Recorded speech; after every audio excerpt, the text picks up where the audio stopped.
Namaste. Welcome to our Maths Fair. Myself Charandeya. Myself Omkar. We are from grade 8. Our topic is Indian currency, past and present.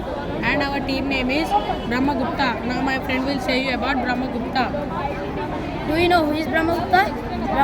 Don't worry, I will say you about Brahmagupta. Brahmagupta was born in 598 BC and died in 616 BC. He wrote a book.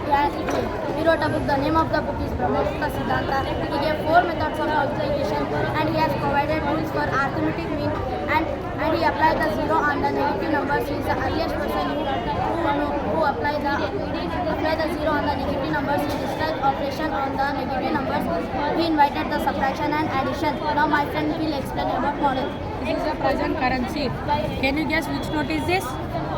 Don't worry, I will tell you. This is 500 note, this is 200 note, this is 100 rupees note, this is 50 rupees note, this is 20 rupees note and this is 10 rupees note. This is a past currency. Can you guess? This is 2 rupees note. 5.